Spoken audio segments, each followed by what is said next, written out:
natural fur-like qualities of my people.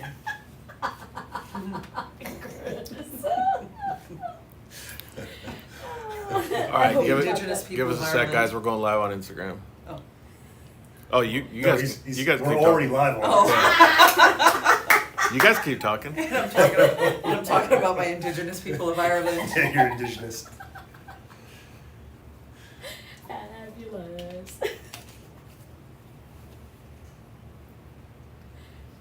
So how did you like the Norra?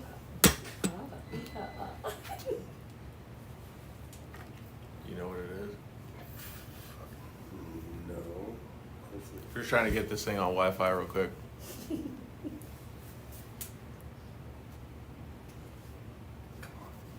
said, Chris, this was your first time at the Norra. How did you like it? This is fantastic. I wish we could flip the screen so you could see it. Sorry, guys. I don't even know if anybody's watching this. Hopefully everybody caught Chris's comments. About the indigenous curly-haired people. We can clip it out, Ireland. except for if people already saw it. No, don't clip it out. It's awesome. Good to go. I don't know. This is connected. Let's see. And FYI, Android users, these things suck. There we go.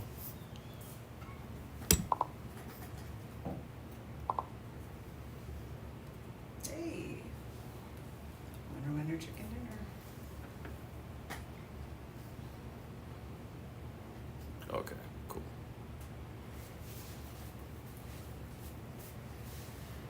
All right.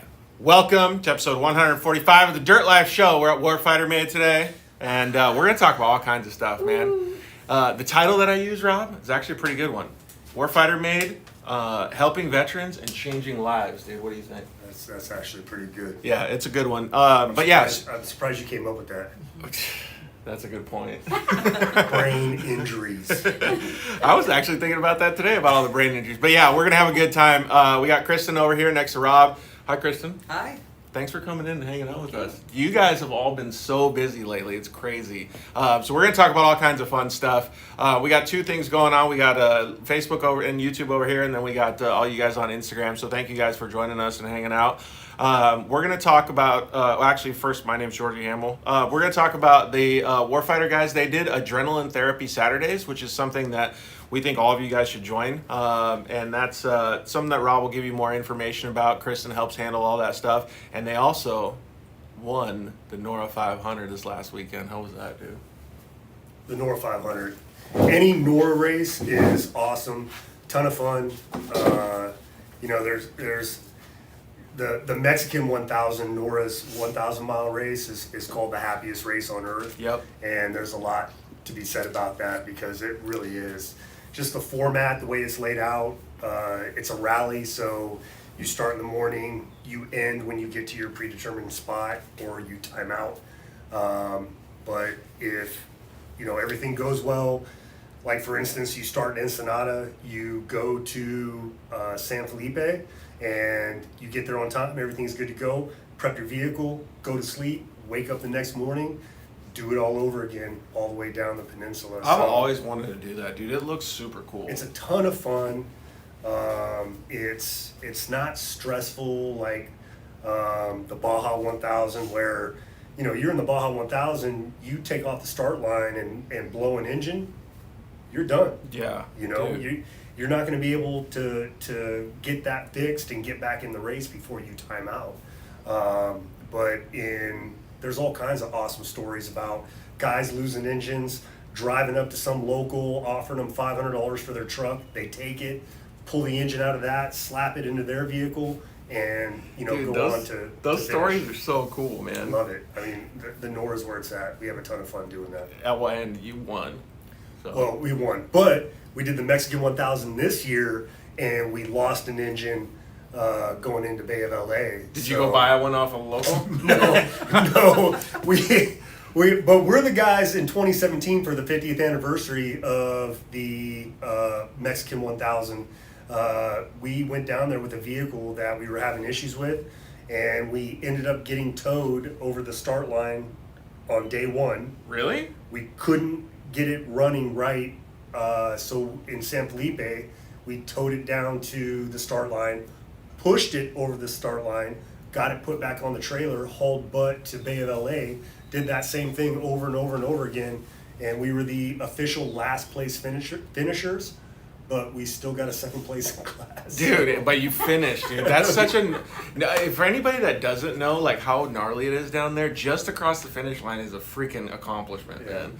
All right, so, just to give a little bit more backstory. So, today we're going to talk about a couple things that Kristen actually told me. So, Kristen handles a lot of the, pretty much every duty here at Warfighter Made that Rob doesn't handle. But anyway, well, actually, she handles... She's the executive director. She's got it all.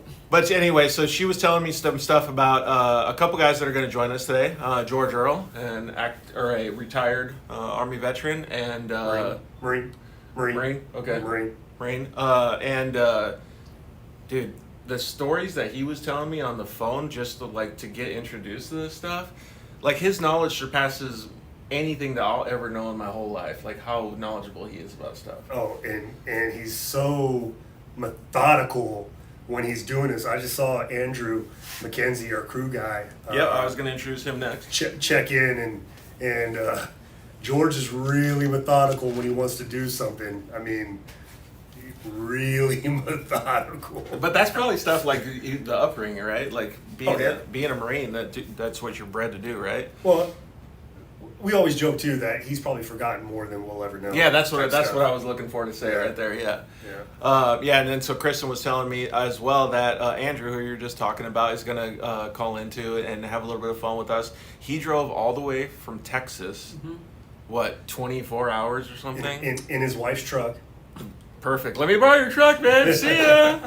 And goes all the way down to Ensenada just to help you guys. And he was very, very useful. Oh, absolutely. I mean, when he shows up, I mean, he's a little tired from the drive, but as soon as he shows up, he's like, what needs to be done. And he's in here thrashing, getting stuff ready, prepped and whatnot. And then, he towed Beefy down there for us. Oh, really? To Ensenada. Oh, yeah. His truck was the main. Oh, so he truck. came from Texas to here and then went to Ensenada with our Yes. guys. Dang, Yeah, dude, that's such a crazy thing to do, man. That's a lot of seat time to get you guys across the finish line in first place. Yep. Do you have the trophy here? Hell yeah, I got the trophy here. Nice. We should see that. Oh, thing. wait, hold on. Let me go get it real quick. And then we're going to talk to Kristen. Kristen was able to go down there and hang out with all the boys, including her husband, Danny. Yep. How was that for you? You know what? It was really interesting. It was a lot of fun. First. Well, and you've been around the foremost. boys a lot, but this was a little Exactly. bit more, I don't know, you're a little bit more integrated this time? This time definitely, because all of the previous years that Danny has gone down to the 1,000 or the 500, I've always heard all the stories when he comes back of, hey, this happened and this happened. But to go down there and actually experienced it, firsthand perspective of watching the preparation of the vehicle and watching the teamwork that goes into making sure it's dialed in and whatnot. And then being, of course, in the back seat. I got to be in the back seat for a leg of the race was an amazing experience. That was my first time ever in an official race, and I was really stoked to be able to do it with Dude, my it team. seems so cool. I want to talk more about that, but also he just brings in Wait a minute, like hold on. 6. There's just so many to choose from. Sorry, it's not this one either. Let's see here. That was our second place trophy right there. Let's see. Here it is. Oh, here it is. It's the shiny one that's not all. Look at that. You mind if I touch it? I'm going to show it to these Okay. guys. That's actually a super cool trophy, man. First place, 2022. Mm-hmm. That's cool, man. But that shows a lot. Well, first of all, we're just joking with you, but all of the things that have to happen for all of those trophies to be accomplished and to win those things is insane. Yeah. And now, Kristen, you got to sit in the truck, and now you understand what goes on, well, I guess in the heat of battle, right? And then obviously on the sidelines too. Yeah, it's no joke. I mean, there's a lot of collaboration that goes on between, Danny's watching for every tree and boulder and, all of this stuff while you're flying, through these different areas, and your co-driver's calling out, your hazards and where you got to watch out and this, that, and the other. And meanwhile, dust is getting kicked up. It's intense. I mean, there's no dull moment. I was in the truck for about 3.5 hours of the first day. Dude, that's a good amount of time. Yeah, it was a good amount of time. How'd your back feel? You know what? I think it didn't hit me till the next day, and it's because I felt like a bobblehead with that helmet on, just bouncing around in the back seat the whole time. But I tell you what, Like Mario Brothers, you feel like you're squished? no, it wasn't that. It was just not used to like that much kind of inertia this way. You're like, it's like a roller coaster times 10, you know what I mean? And in doing that for 3.5 hours in that race, it, you know, your body takes a little bit of a beating, but Dude, it's so well worth it. a little bit of a beating Yeah. is an understatement. Rob, tell us a little bit, because most of the people that are probably watching have already seen Beefy. Beefy's a Humvee, Yeah. but give us a little bit more understanding of what it is.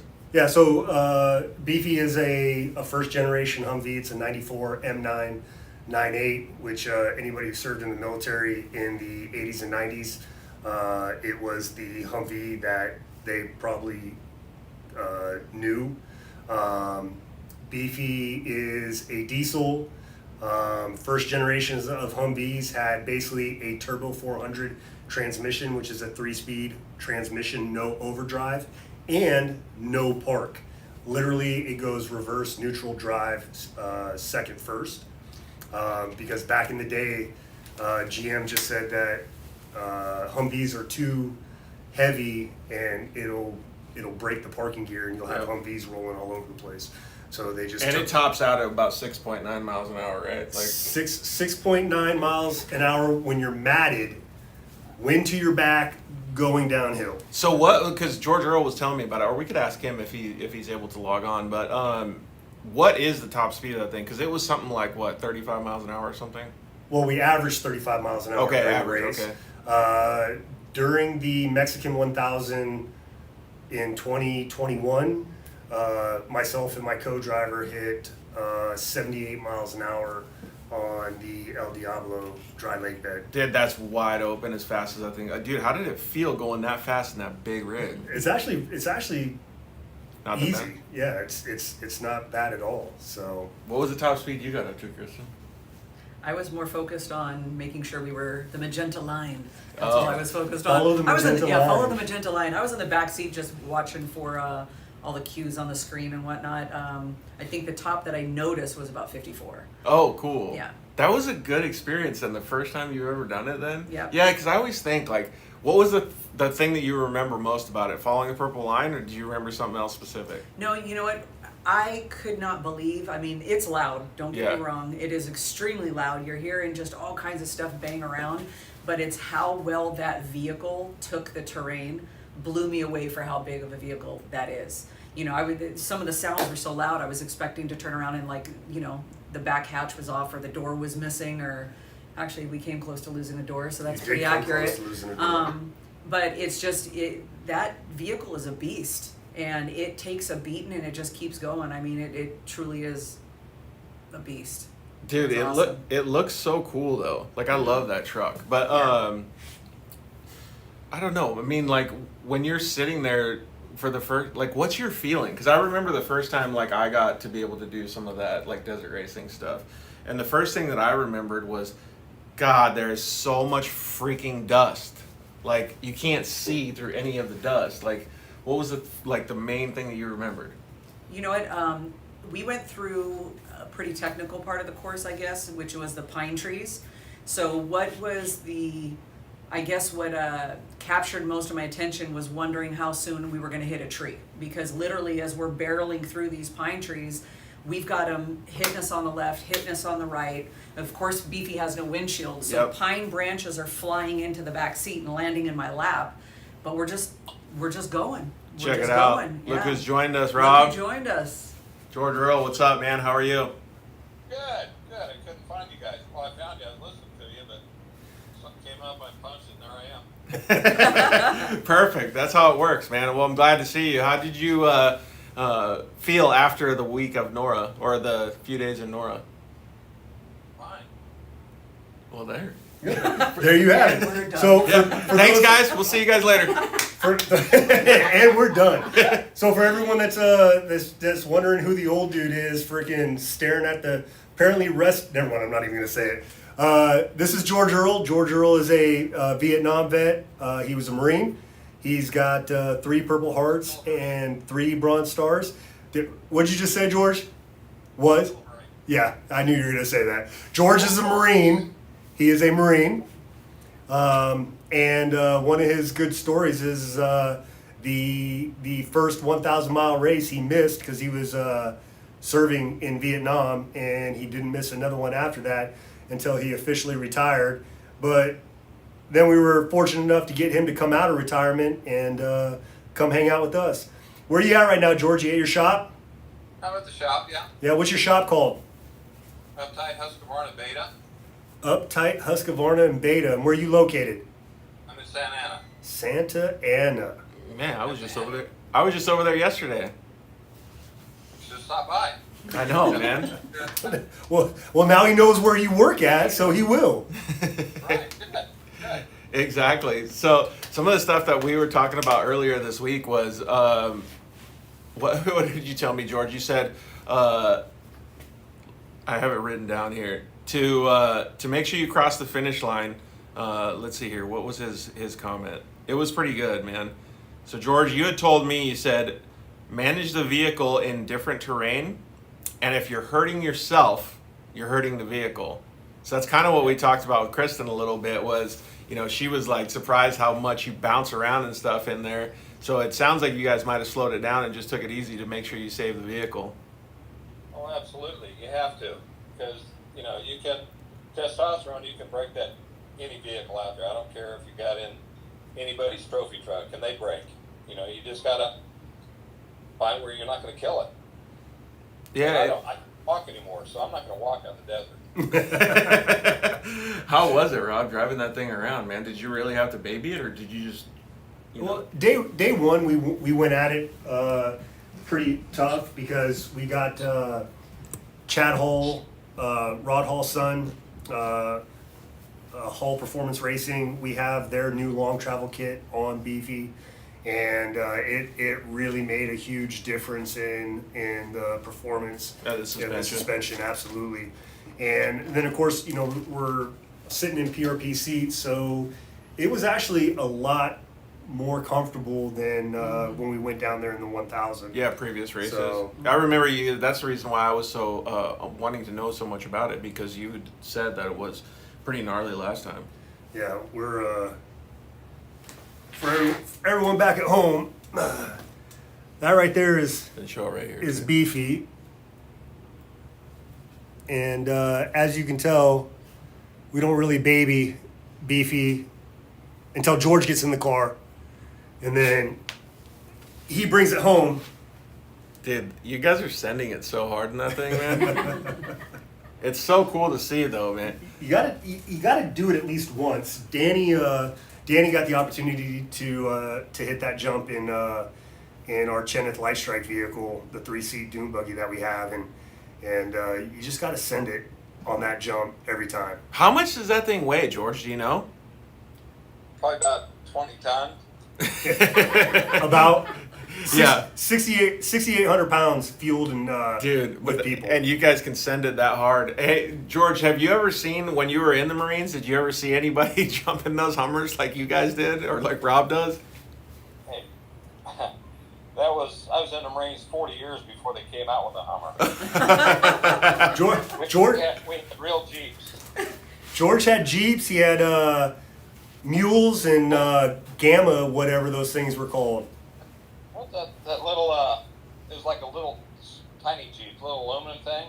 Yeah, but it had like a bed attached to the back of it. Gamma something or other. Oh, whatever. I've seen those. I'll look it up. Yeah, I've seen those things. I forget what the hell they call them, but they were kind of fun. They were four-wheel drive independent suspension, so you could roll them pretty easy. But And I'm sure he found that out. All right, so what? It's called a Mighty Might. A Mighty Might? Mighty Might. Oh, that's kind of a cool name. I like that. So one of the questions that I was going to ask, but it's one of the most sentimental and meaningful questions for Warfighter made, is what does it do for you being with all the guys and being in a position that you can, you know, work on all this stuff, join everybody, have all this teamwork, and the things that are missed since you're not in the Marines anymore? Well, that's the big thing. It's just having that, you know, everybody said, you know, it's a brotherhood. And when you're around other Marines, you feel more comfortable. Whereas when you're just around civilians, you know, yeah, you're comfortable, but it's not the same.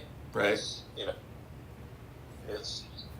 I don't know how to describe it. You know, it's just a different feeling. You feel very, very comfortable. Yeah, and I think you know when you can describe it easily. I mean, anybody can understand that. Like you pick your friends because you get along with them, right? And you have similar interests and similar things. And for you guys, that's well, Rob says it a lot. Maybe it's elevated, right? Because you've been through so many is traumatic or Traumatic. high stress situations and all this stuff. So it makes it so it's more meaningful for you guys to be around each other. So when you guys get the opportunity to do this, you usually try to take it up as much as possible. Oh, absolutely. Yeah, it's the brotherhood that, you know, once you out in the civilian world, you never get that. I mean, I've raced, you know, motocross, and you know, you've got all the racers and you know the sport racers and stuff, but it's still not the same. Nothing comes close. Yeah, it's Nothing close. and when you see all of the guys working together to accomplish one goal, and I think the goal mainly is to get the vehicle across the finish line safely, but then, you know, winning the races and stuff like that. And you also got first timers like Kristen, and then, you know, I think Halima, was it your first time? Halima's going to join us in a little bit, and Halima had her first time, Rob's wife. And when you see stuff like that, how does that make you feel? I felt pretty good because Kristen was in the back seat. She could see the screen better than I could, so I would sleep. Oh, it's nap time. George, real quick, how old are you? How old am I? Yep, Oh my God, I'm 76. I'll be 77 next month. next month. Spring And chicken. what are some of your off-road accomplishments? I know you got a couple of championships tucked in your belt. I've won championships on motorcycles in different classes, championships in the cars in different classes. So that's score. Mostly in Baja, right? Mostly in Baja. Yeah, awesome. Yeah, I when I got out, I was racing motocross and doing some traveling, and then it got too cliquey, and it was kind of a weird thing. You know, people they say, "Well, where'd you come from? Where you been?" You know, and you tell them, and it's like, man, they just like you had the plague. You know, they just walk away from you. Yeah. Really? Yeah. Oh, you cannot believe. No, honestly, Oh. I can't believe it, because that statement actually frustrates me a lot just hearing it. Was that because of your service in Vietnam? Right. Yeah. They said, well, where were you last year? I was in Vietnam, you know, or where were you 2 years ago? I was in Vietnam, you know, and that's, you know, bounced around with the motocross, then found the desert, and then found Baja, and, you know, just my whole goal was Baja. Do you mind if we And- talk about that a little bit? Because I don't understand that. Like, what was the pushback? Well, Push. Vietnam was a super unpopular war, and it was really political, and basically our country turned against the service members that went over there, whether they volunteered or they were drafted, and it was just a really bad situation for all, which is it's for an eternity. Vietnam veterans didn't talk about serving in Vietnam at all, because like when they first came back, it was just a really bad situation. Well, so first of all, that's fucked up. But so what does that mean that? Because now it's I don't know if it's the same or not, but now it's different that you guys are helping, right? You guys are making a difference. You guys are showing that they can integrate back, right? Like, what's the positive that comes out now? Well, I think what had happened is as time went on and Vietnam veterans started getting into public office and so on and so forth, I think the Vietnam veteran community as a whole kind of came together and said, no generation of warfighter will ever be treated the way we were. Yeah. And so, you know, myself, my wife, Danny, all the combat vets here at Warfighter Made, we really get the best care that's available today. When we go to a bar or something like that, you know, people find out that we're service members, they want to buy us a drink. Yeah. Whereas when Vietnam veterans went to a bar and they found out they were a Vietnam veteran, they probably got drinks thrown on them. They were called effed up names like baby killers and shit like that. And then, you know, they probably threw him out. So Right. we get really good care because Vietnam veterans kind of came together and said never again. Right. And now it's our generation of warfighter to ensure the next generation of warfighter is treated with that same respect, because there never can be another generation of Vietnam veterans that were so disrespected. Dude, it hurts me just to hear those things, man. So I can only imagine how, George Earl feels. Hey, fantastic name, by the way. Please don't change it. George to another. But yeah, so it's cool to be able to understand that, right? Like, it's not cool that you guys went through all that bullshit, but it's understanding how it is now because of what you guys have done means and says a lot to everybody around you, not just Rob, not just Kristen, not just Halima, who's off screen now, but when I hear those stories, it means a lot to me to be able to understand the things that you've been through in your life, and now that you're able to come back and live, I don't want to say vicariously, but live and have all this fun with the Warfighter guys is phenomenal. It is. It's a blast. It's fun. It's racing. It's not the adrenaline, that you get because you gotta save the vehicle. That was the first time I drove that thing, was from the parking lot to the start line. So I'd never been in it before. It took Danny 20 miles to tell me where the wheels were on that thing. As far as So Who was co-driving?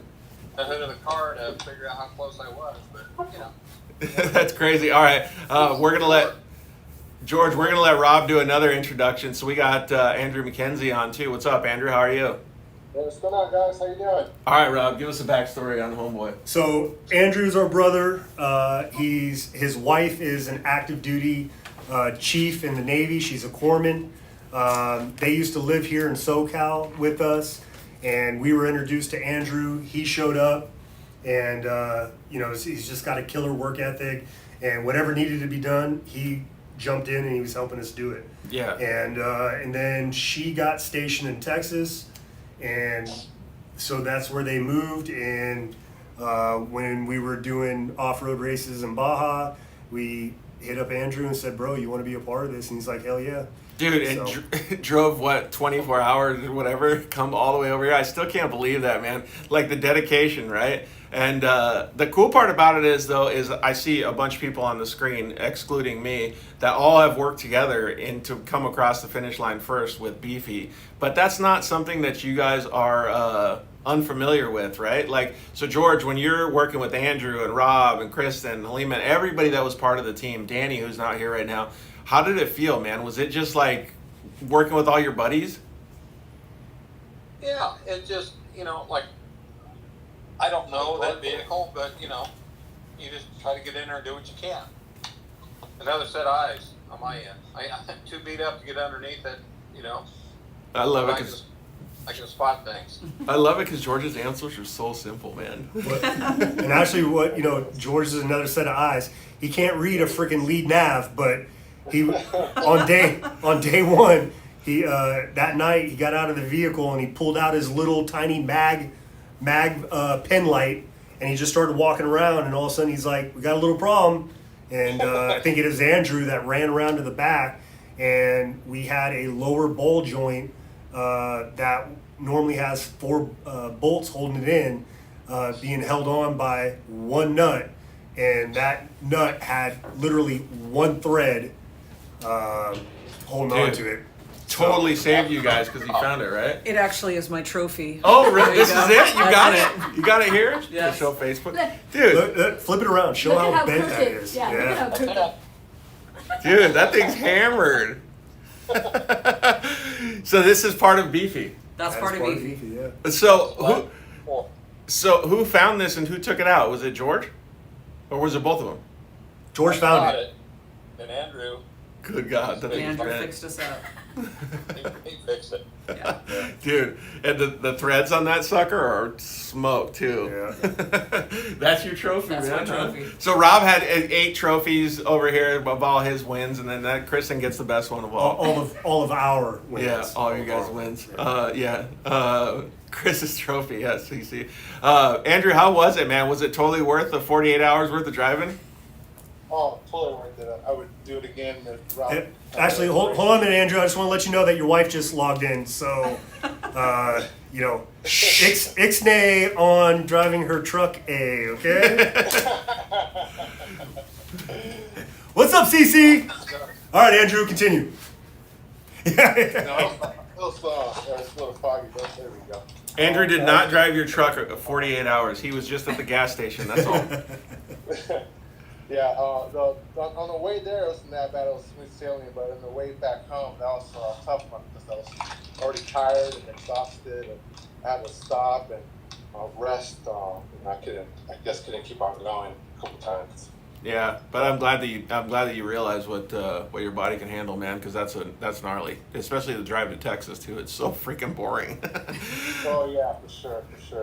Super boring. A couple spots that had some weather. It was raining and it was nighttime, and I was one-way traffic, so there's cars coming at me at night while it's raining. So I had to find a spot to pull off on the side of the road. And, I spent some good time.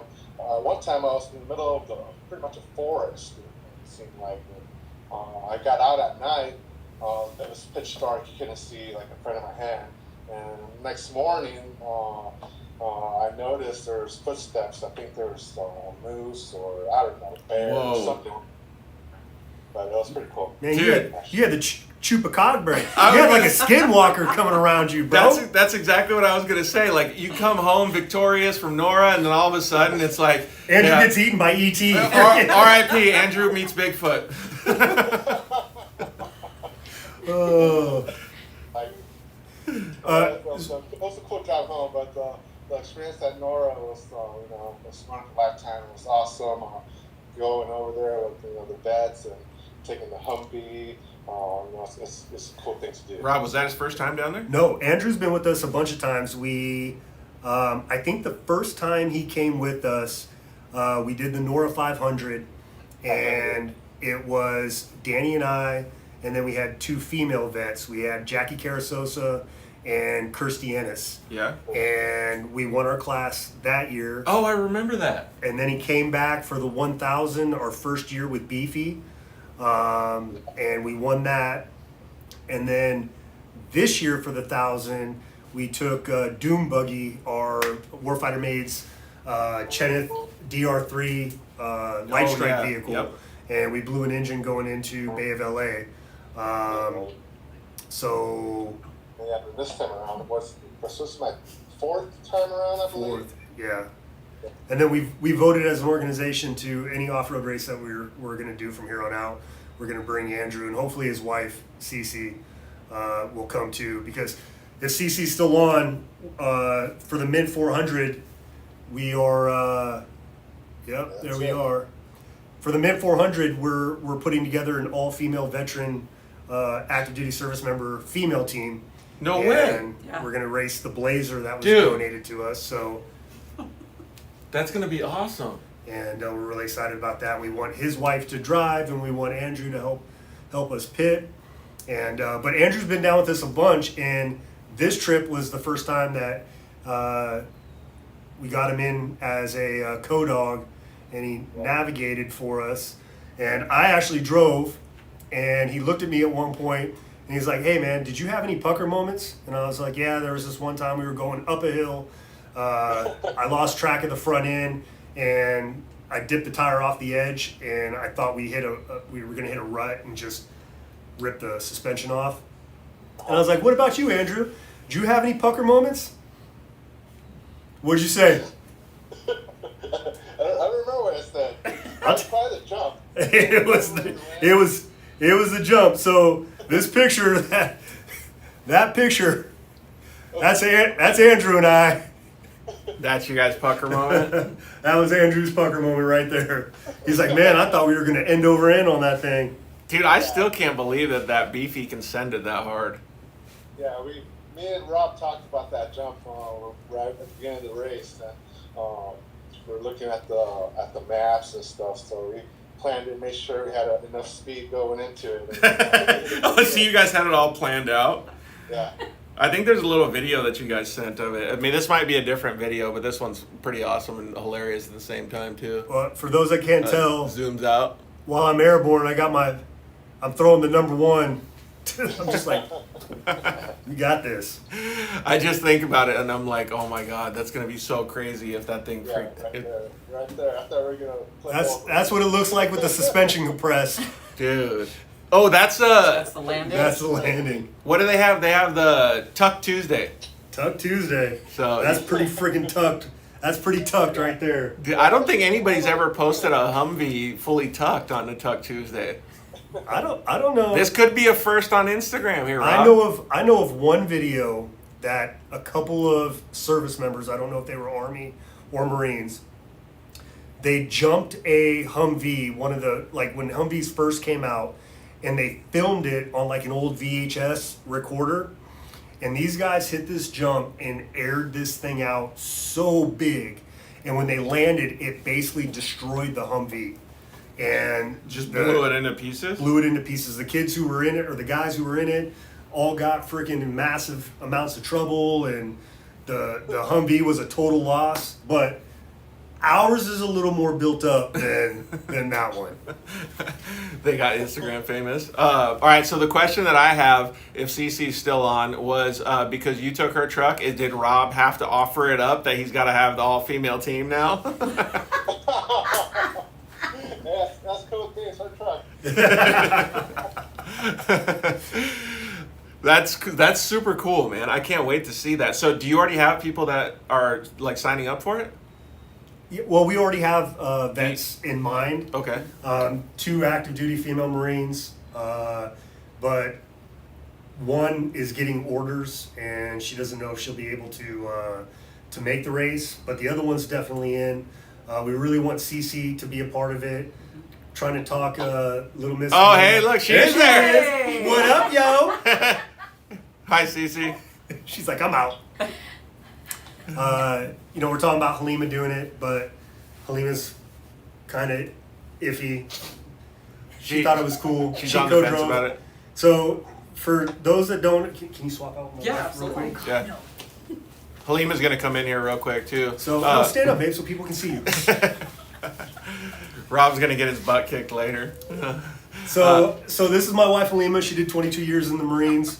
Her and I have been married for almost 30 years, and she is an outstanding 5 feet tall. And Danny worked like hell to adapt the pedals in Beefy to give her an opportunity to drive.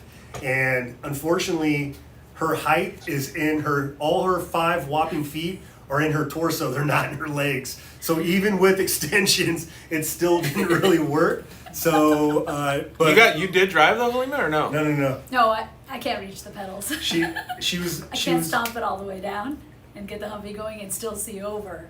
Never mind. The hell with this. she was my navigator the whole time. How was that though? I thought we were gonna end up divorced. I swear to God, I still think navigation is the hardest thing on the planet.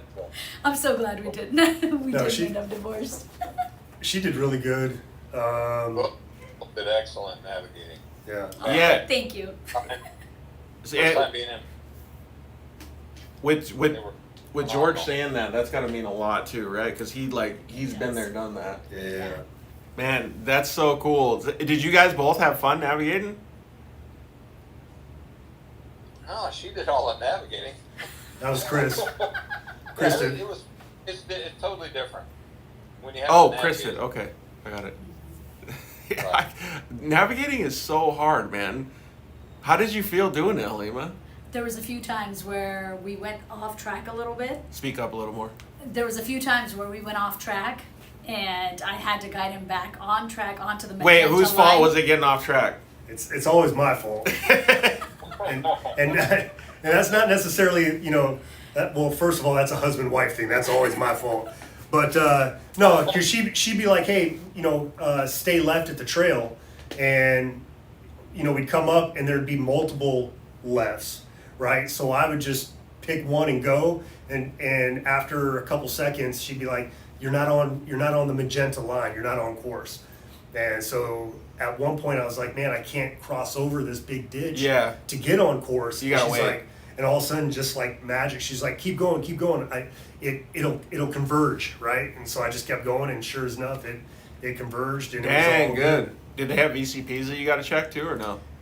Yeah, they have known VCPs, and then they have hidden VCPs. Oh, okay. And I think we missed one on day one, and we got a 10-minute penalty, but whatever. So John Lewis from Desert Squadron just commented in and said, so what I heard is Rob didn't listen to the call-outs from Halima. That's pretty accurate, John. Thank you, John. We appreciate that, John from Desert Squadron.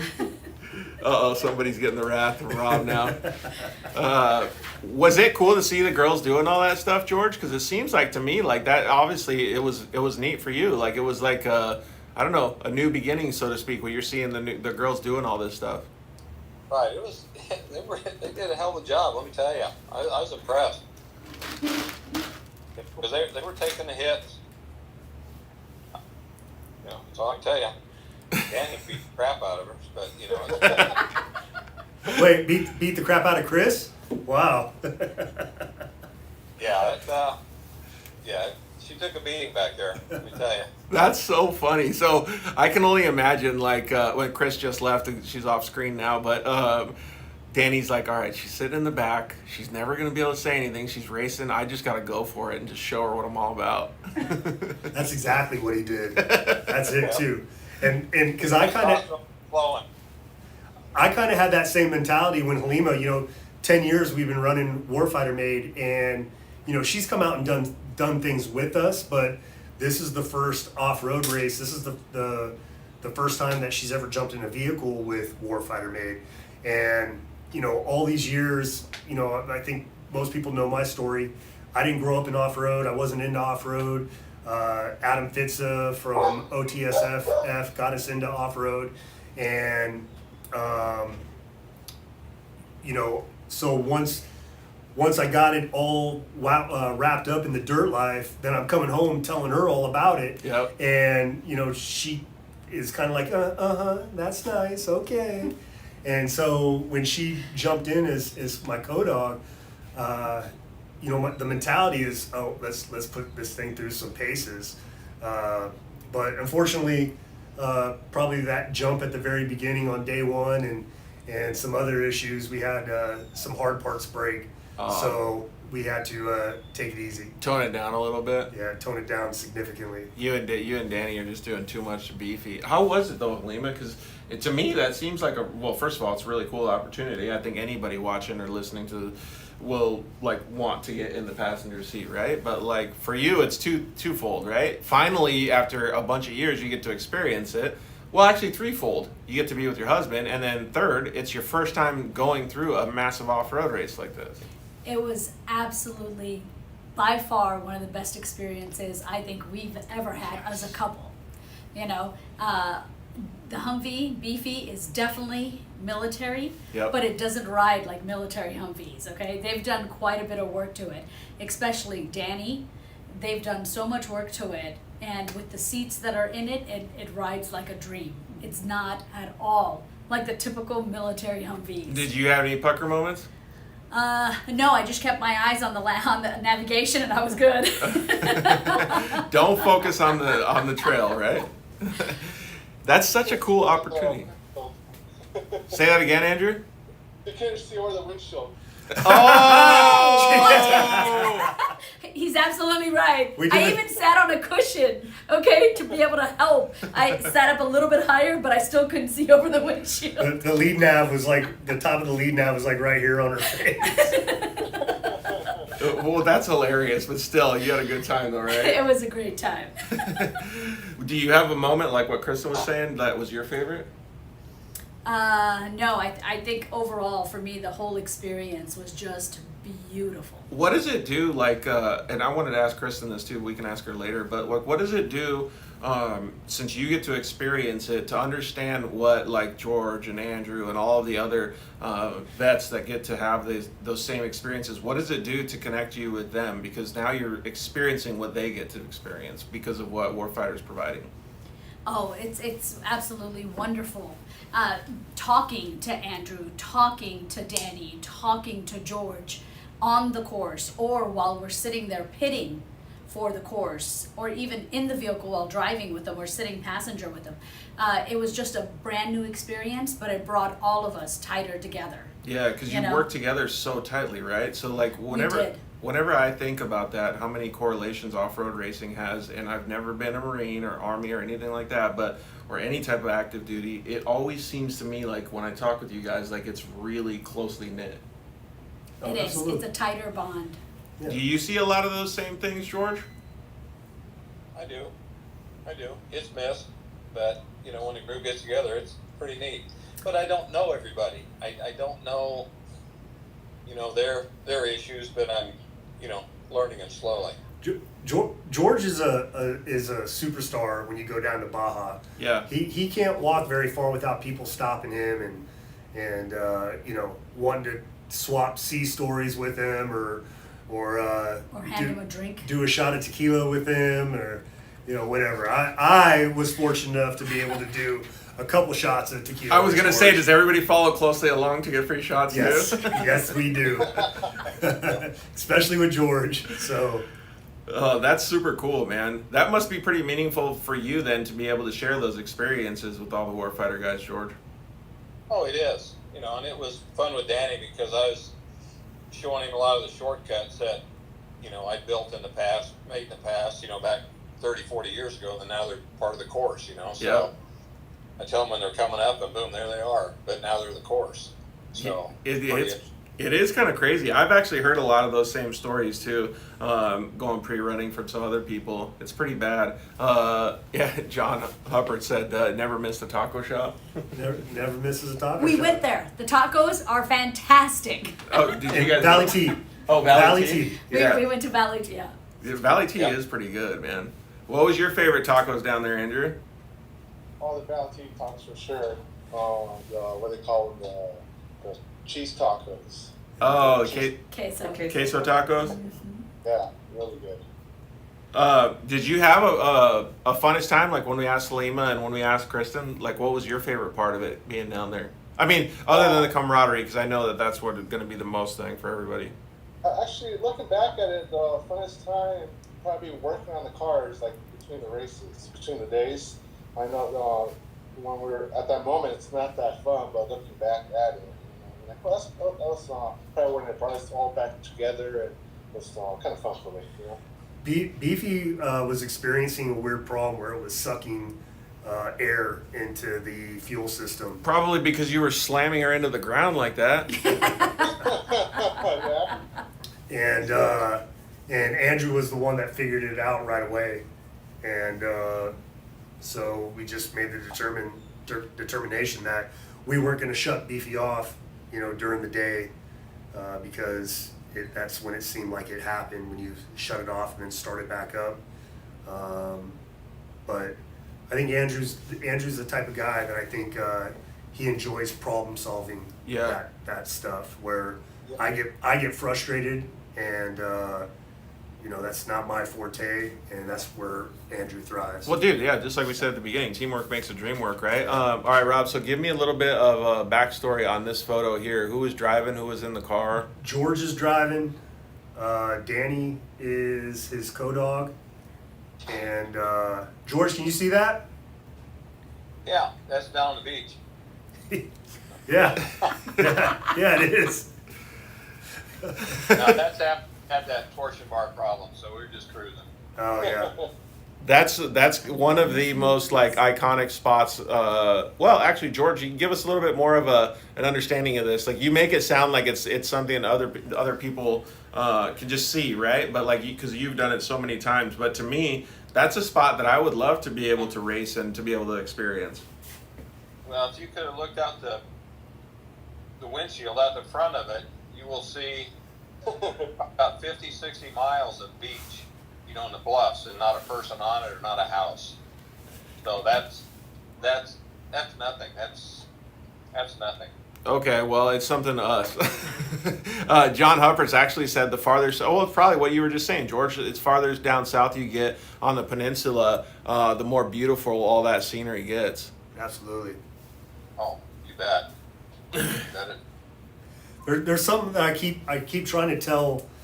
You know, I was trying to explain to Halima about how beautiful Baja is, and it's really you don't get an idea of how beautiful it is until you're physically down there, seeing it for your own eyes. You know, and then what also makes Baja so awesome is the people. Yeah. The people are just fantastic, and they're all off-roaders at heart too. And you can be flying down a course, and there's a whole bunch of people lined up that you're in the middle of nowhere, and somehow that's their spot. They drove out to it.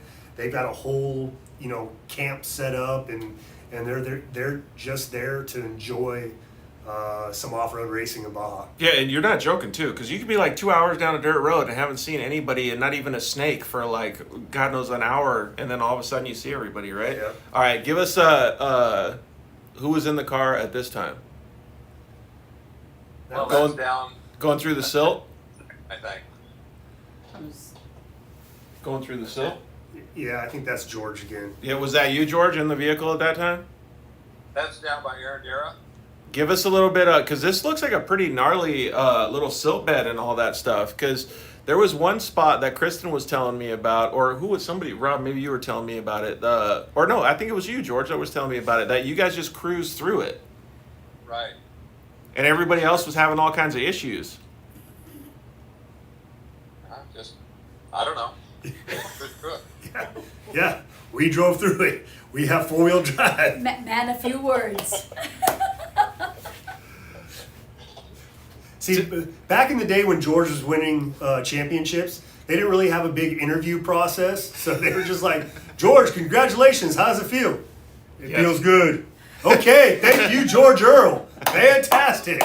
Here's your 1974 Baja 1000 winner. Yeah, well, John Hupper just said that too. Baja Sur is stunning, but there is a lot of silt beds. Yeah, there's a lot of silt down there. Like when I see something like this, I know because I've seen Beefy in the flesh. Beefy's a massive vehicle, and that makes it look like a puny little Volkswagen, right? Like that makes it look small. So I can only imagine what driving through that stuff feels like in a massive vehicle like that. And second, how insane the course was right there. Well, it actually wasn't that bad.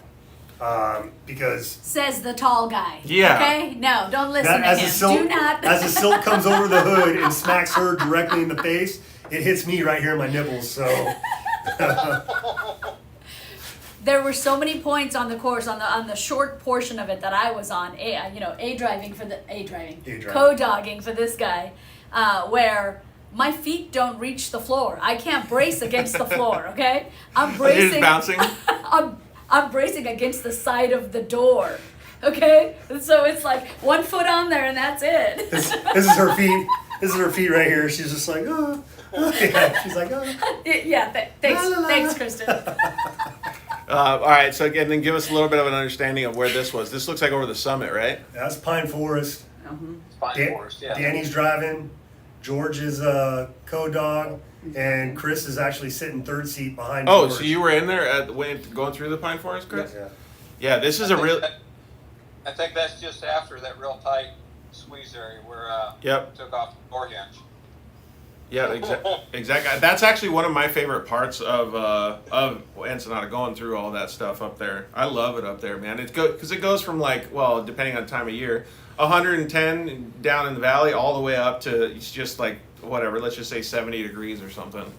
Yeah. It's Beautiful. it's so nice up there. What was your favorite part of the course this year, George?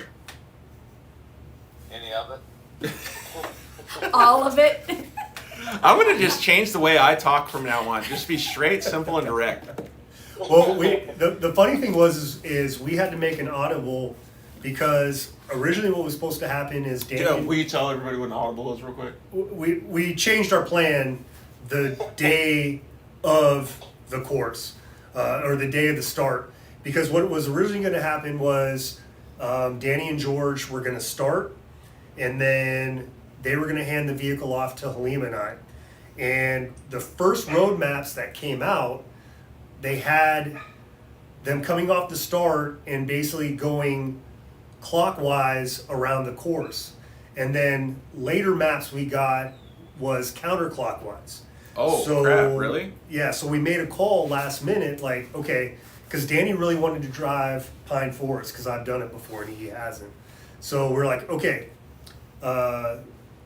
myself and Andrew, we're going to start.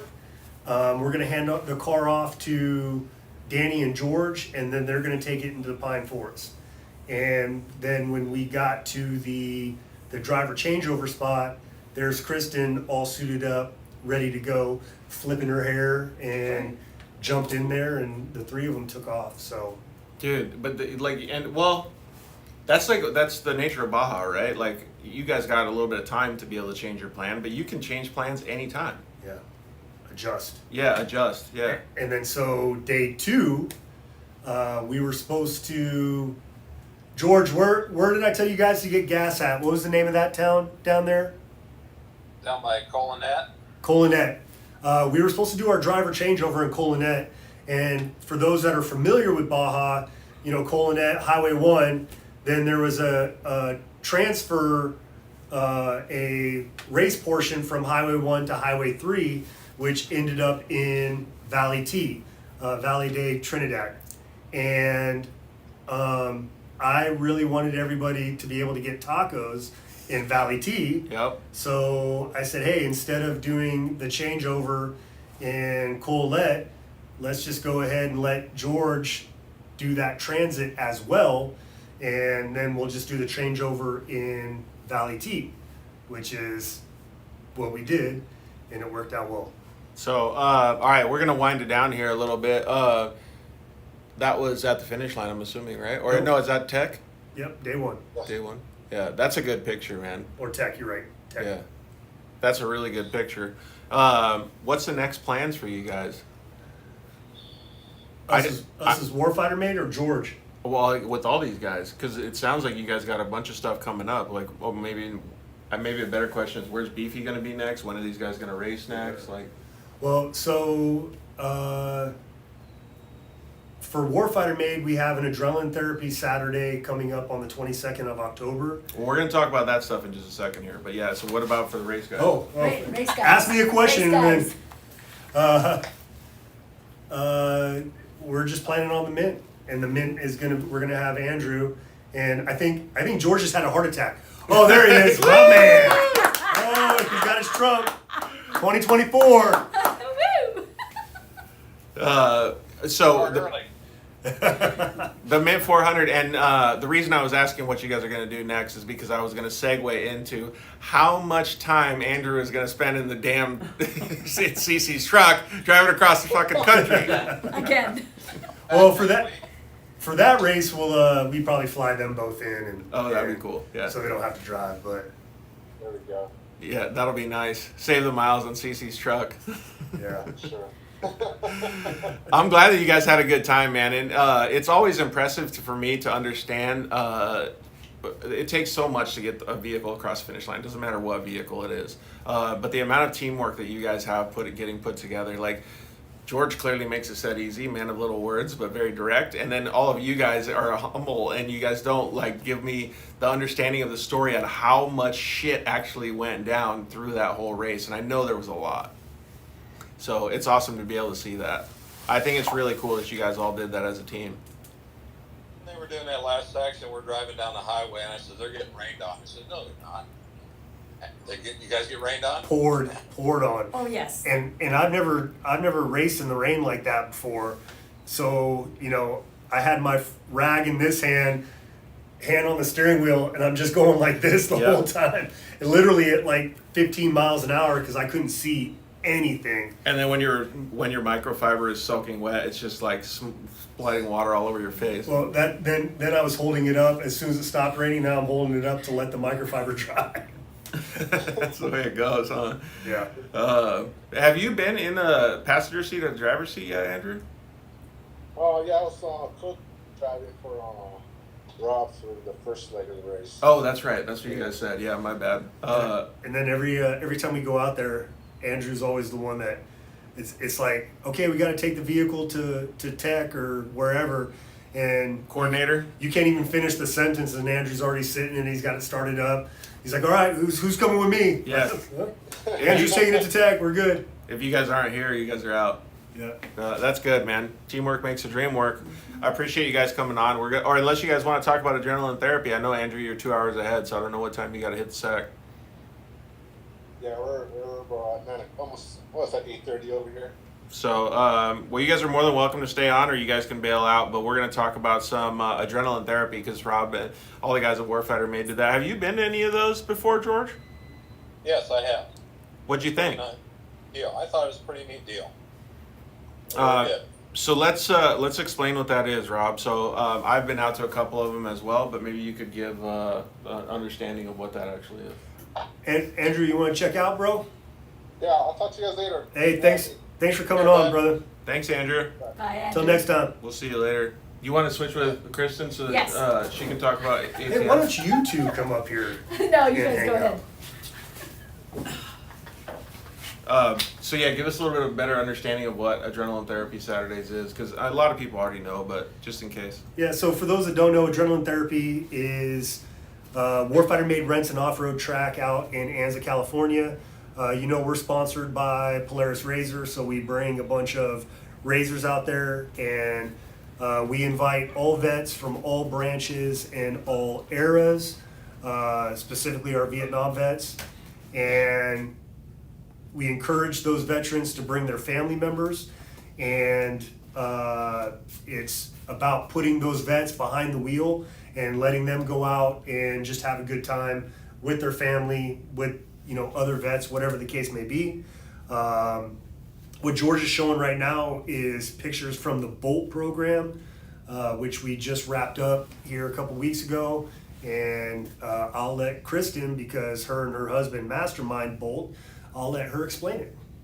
Let me see here. Earlier in the year, we were just having a conversation. Danny and I were having a conversation about doing something more for the kids, because everything that we do is family oriented, but we wanted to do something specific for the kids of veterans and military families. And Danny basically was saying, I wish that there was something specific, when I was deployed and my kids were going through a hard time, that could have really helped them. And I said, well, why don't we come up with something? And we started talking about it, like, what could we do? And we came up with, why not have the children of our veterans come into Warfighter Made, do it over a course of maybe a summer kind of program where they come in and they learn everything about a Polaris machine for them, for their size, which we ended up with the 170 for that. And it was teaching them, it was a STEM program, first of all, STEM being science, technology, engineering, and mathematics driven program. So, a lot of things that in traditional education right now are lacking. You don't have wood shop in class anymore. You don't have those kind of shops in the high schools anymore, but it really needs to still be emphasized that those are good trades, where kids want to go to technical schools or fab schools, whatever. Well, look who we're talking to. Yeah. And so we decided to put that program together. So, we pitched it to Rob and said, hey, what would you think about incorporating a youth program into Warfighter Made? And I mean, it was like, done, that's it, let's do it. And so we came up with Bolt, Building Off-Road Leaders of Tomorrow. It was a 12-week program that started at the beginning of June and ended in September. And it was awesome. The first 15 minutes of the class, we wanted to make sure we focused on character development aspects. And so the kids were being taught about perseverance and self-discipline, what those words mean. And then they were given an exercise to do over the week's break that they'd have to come back and in order to really ingrate it into them what those words mean as far as building character. That was the building the leaders part of it. And then they were spending 45 minutes to an hour and a half in the shop. And I mean, these kids are changing tires. They know what an impact gun is. They can check tire pressure and understand PSI and adjust accordingly. So I mean, it was a very hands-on, intense course for the kids, taught obviously at their level. The ages were 6 to 12, but they soaked it up like a sponge and they loved it. But were you going to chime in? Well, we had an emphasis on all that. And we had an emphasis on environmental impact, Right. To ensure that our off-road trails are respected and taken care of, so they stay open for them in the future. Exactly, and we're very fortunate to have a Fox Factory Initiative Trail Trust support us with that, and as well as Tread Lightly provided us some information, some educational materials, and said, hey, listen, this is the best way to go about it, so they can comprehend it and take it and grasp it at their level, you know, and apply it. And you know, it was a lot of different aspects, but all things that are really just about making sure that these kids feel like, for one, they're supported. You know, not just Warfighter Made being for their parent, but Warfighter Made being fully encompassing the entire family. Yeah, because here's the reality, and I've learned this through with my marriage with Danny. PTSD does not just affect the veteran. It trickles down right into every other family member that lives within that home. And sometimes it affects the family members more. exactly, because I mean, if you think about it, if a child doesn't feel comfortable talking to the parent because they feel it's going to be just more of a burden or more heaviness on the parent who's already struggling, they may feel the need to suppress that. And so we wanted to make sure we created a program where they were going to feel supported, but not only that, be with other military families where those kids might have some things in common. It gives them right? the opportunity for just massive connection. Absolutely. All the way I across. mean, we talk about camaraderie and how important it is here with our veterans, and I don't think our children are any different. You know, they have to have that support. And it was amazing. I mean, we have pictures, and some of them are on your phone. You know, we did ATS on September 24th, and it was the Bolt graduation, and it was our opportunity to let those kids shine. They were on stage giving interviews. Yeah, that's all of them on stage there. But what was the best part of that program on that day was the fact that every single one of those kids, while they were waiting for their classmate to take their 2 laps around the track demonstrating what they could do as far as driving the vehicle, they were all standing on the sidelines cheering them in, and as soon as they got out of that vehicle, they were all hugging on each other and everything. So these kids started, you know, very shy and timid, not really knowing each other, and by the end of the course, I mean, I love this picture. This just says it all. That's all of them waiting for the very last driver, Aaliyah, to come in.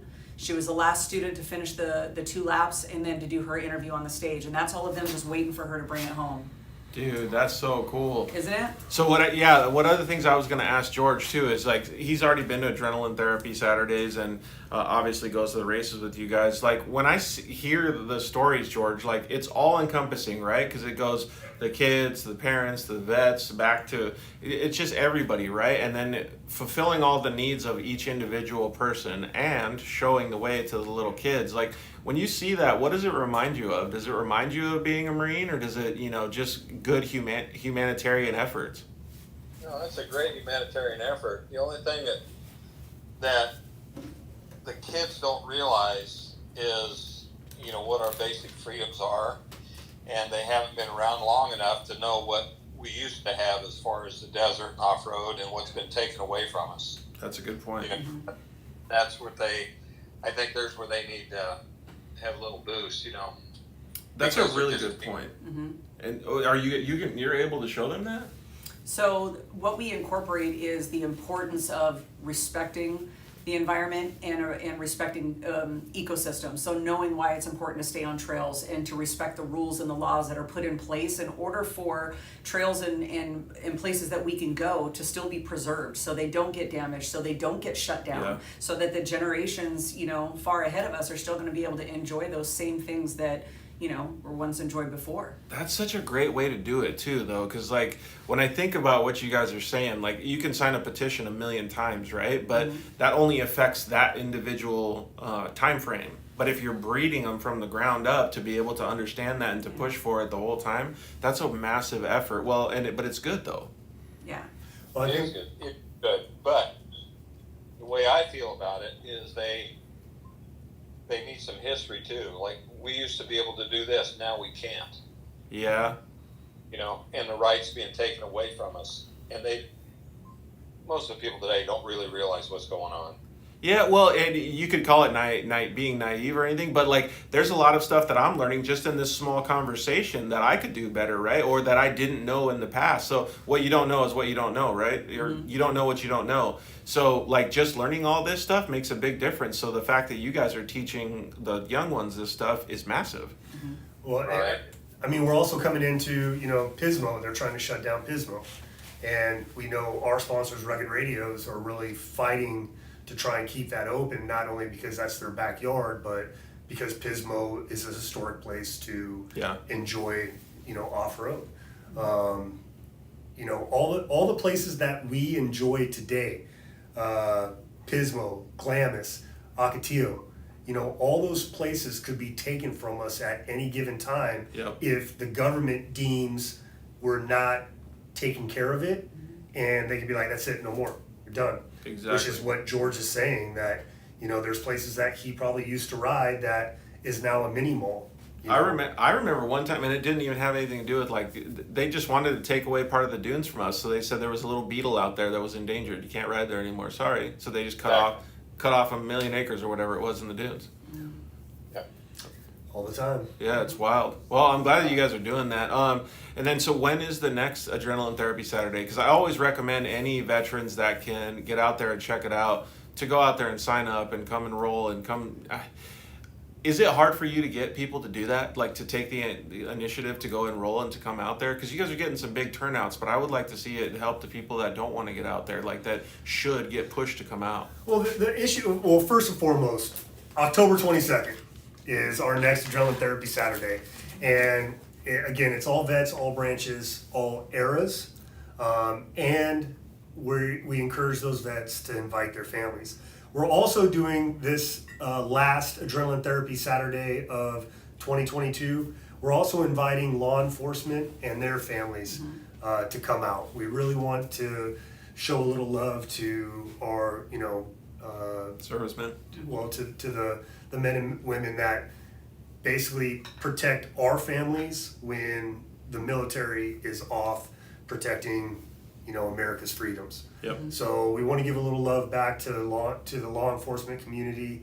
So any current officers, we're still working through some of the details, but we want you guys to come out. The way Adrenaline Therapy Saturdays work is we have a whole host of Polaris razors out there that we bring out that are for use of the veterans and the law enforcement personnel.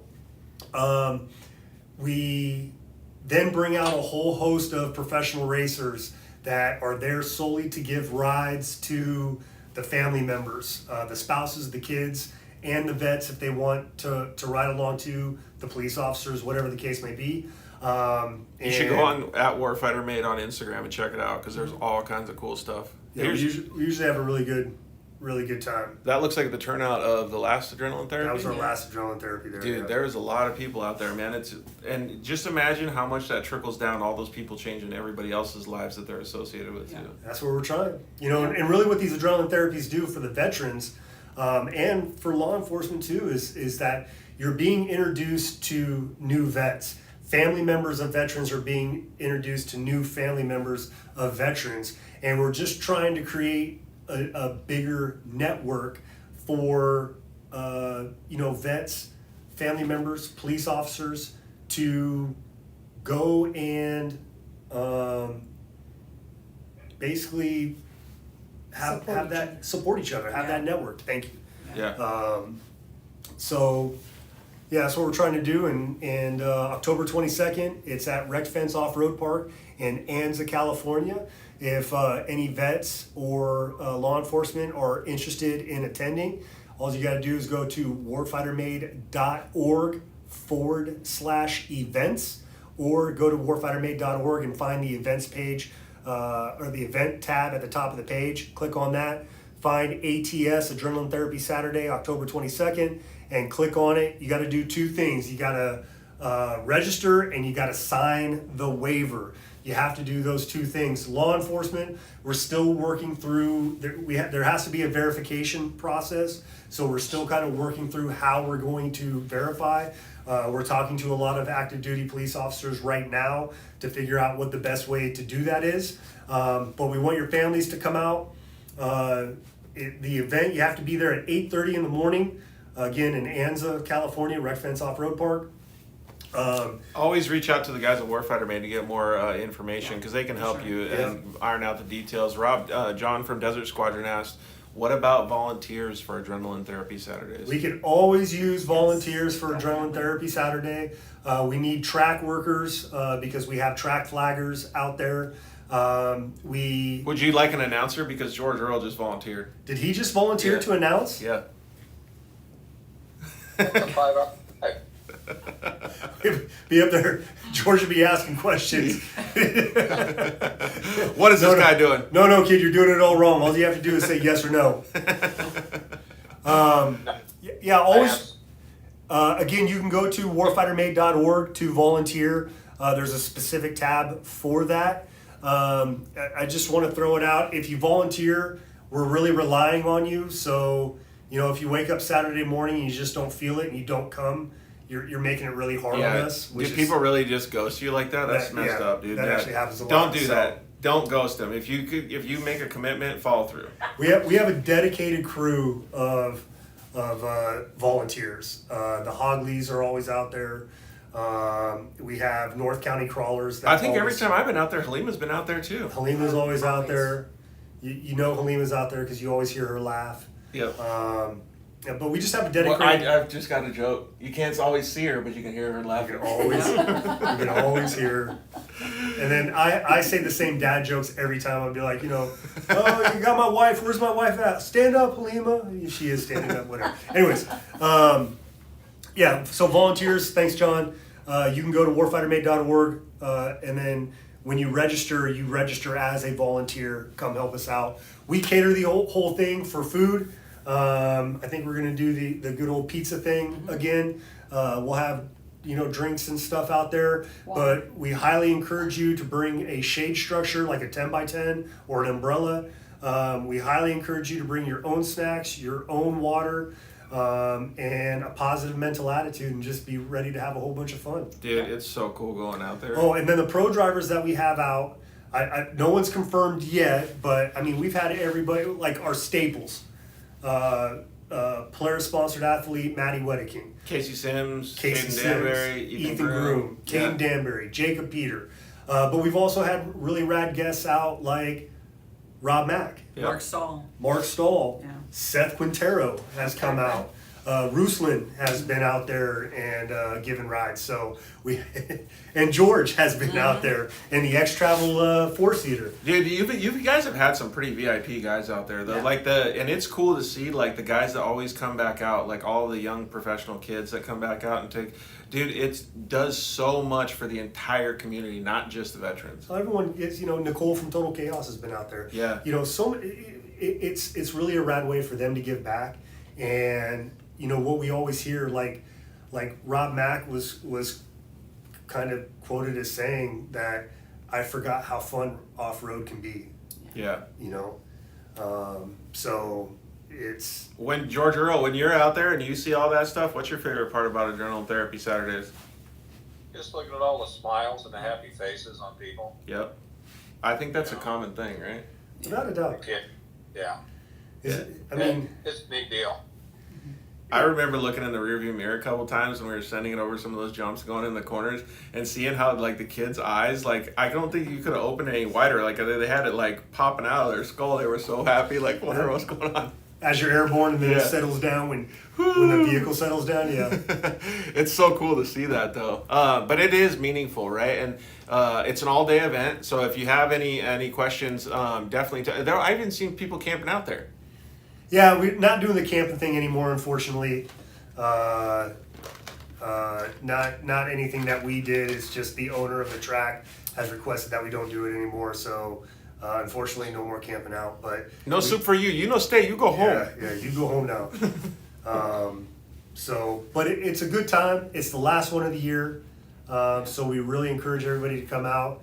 And then, of course, it's probably going to be perfect weather too. It will be. It normally is out there. So, and it's a short course track, and it's just a lot of fun. It's actually a super fun track too. Like and if you have your own off-road machine, we don't care what it is. It could be a bone stock Jeep Wrangler, like the 4 Navy corpsmen who came out to support our event, and then we're just like, hey, or like one of Nick's trucks. Can we take this out on the course? And we're like, yeah, they were getting 3 inches of air off of every jump, and you can hear all 4 of them in that Jeep just whooping it up the whole time. Yeah, it could be a Jeep, it could be any make UTV, dirt bike, quad, ATC. Wasn't it Nick? He had a Toyota Tacoma, and he was working on the thing the whole time. Nick Kimmel. Yeah.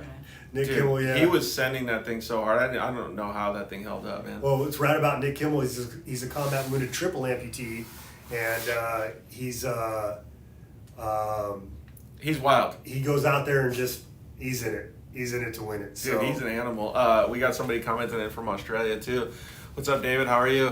Thanks for joining us, George. I appreciate you, hanging out with us this whole time. Obviously, you put on your hat for the second half, dude. That was pretty amazing.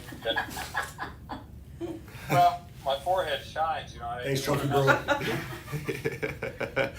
All right, well, we'll let you go. I don't know if you know how to log off or not, but you press on the screen once, and then there'll be an X at the top right-hand corner. So thanks very much for joining us. We can't wait to see you at the next either adrenaline therapy or the next time we see you at the races. Bye, George. Hey, it says leave. Okay, I'm out of here. Bye. Leave. You leave now. Man, a few words. Trophy Burrow checked in on YouTube. Oh, and did he? said Warfighter Mate is doing Lord's work. And Yeah. we appreciate that, guys. Thank you so much. There you go. Yeah, thanks, Trophy Bro, for commenting in too. All right, so adrenaline therapy on October when? 22nd. 22. 22 is a good number to have the adrenaline therapy. 2-2. All right, what else is going on? You got? Oh, actually, you know what? Just thank some of your sponsors, and I'm gonna thank some of our sponsors. We'll get the heck out of here. Well, for Beefy, for those that don't know, Beefy is actually named after a Marine combat vet who was an integral part of Warfighter Made. And unfortunately, we lost him in 2020, not due to COVID and definitely not due to suicide. It was medical malpractice. So Angus Powers, his call sign was Beefy, so we named our Humvee after him. And, we just want to thank BF Goodrich Tires, who's the main sponsor of Warfighter Made, Lucas Oil, Rugged Radios, Baja Designs, PRP Seats. Who else we got on it? Wire Care, Odyssey Wire Battery. Care, Odyssey Battery. Lincoln Chad Electric. Hall donated his suspension to us for that, and it made a huge difference. Those are all Beefy sponsors. All Beefy sponsors, yeah. Dude, you guys got sponsors everywhere. I just want to show off your shirt too, because you got the Bolt program.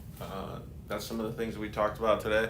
And for Bolt was Trail Trust and Wire Care really came through monetarily with us for that, and yeah. Read your sleeve, Rob. Yep. Read your sleeve, Rob. Oh, the sleeve. Wait, who's saying that? Oh, I know John's saying that, right? Side. He's saying that because As a look at squadron, that yeah. right there, baby. There you go, John. But yeah, and you guys also have a lot of fantastic sponsors that are just part of the whole program with the, like Method and everybody too. We got a lot of Yeah. sponsors that really enjoy what our American servicemen and women have done for them and what they are able to continue to do, and we're fortunate that they believe in Warfighter Made and how we do it and whatnot. So 100%. Man, he's saying that Australia, it's midday and it's rainy over there already. Dang. Well, enjoy the rain, dude. We need some of that in California. You guys are doing such a great job, man. Like, I really appreciate everything that you guys do, because every time I have a conversation with you guys, even though George Earl was very short worded, I learned a lot. And it's cool to be able to understand that. And it's obviously, like people are driving like Andrew all the way across the country, 48 hours in a truck for, let's just say, 6 to 7 days worth of, 3 days worth of fun, 4 days in a truck. It's pretty gnarly, right? So it means that they're having a lot of meaningful experiences with you guys. So it's cool to see that. Yeah, it is. All right, I'm going to thank some of our sponsors too. So thank you to guys over at KMC Wheels for being a sponsor. Really appreciate them. Thanks to the guys over at Motul. Thanks to the guys at Shock Therapy, JL Audio, Zollinger Racing Products. They got some cool new apparel. You can go get some of that stuff. Thanks to the guys at Vision Canopy, and thanks to the guys at Cryo Heat. We're not going to have a show next week because we're going to be doing some secret stuff in Arizona, but we will see you guys at the California 300, which is the next race that's coming up, and then following that, we got the Laughlin race for Best in the Desert. So lots of stuff going on in October. It's going to be pretty fun. If you guys aren't at the races, definitely go out to Adrenaline Therapy Saturdays and hang out, and just contact warfightermade.org. Yep. What? Dude, you got a bunch of cool stuff No, on I'm there. just what? Just flex. Just flexing. I'm just showing, whatever. All right. Thanks, guys. Appreciate it. Oh, good. Man, I just saved your life You did. again. That's what you. That's Thanks, what you Trophy Borough, for tuning in. We appreciate it. Yeah. You guys rock. All right. Thanks, Kristen. Thanks, Thank you, Halima. Thank Thanks, you. Rob. You All right. know it. We'll see you guys later. Thanks. All right. I don't know how to turn all this off. Man, did you see all Thanks these for us, trophies, bro. Stop guys? us in the middle of it. Wait, hold on a minute. Hold on. Don't turn them off yet. Look at all these. Let me get all these trophies out here. Oh, man. Oh, You need some help, Set Karen? it Yeah, on they're, there. Yeah. they're a little heavy. They're a little. With your phone. Wait, oh, this is the 22 one. That's 2019. 2019. Give me this There we one. go. This one. 2022. Look at this guy.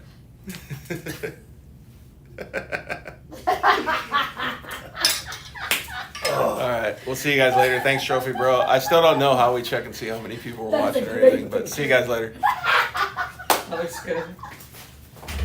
Oh, I love that. You know, the owner of Norra makes these.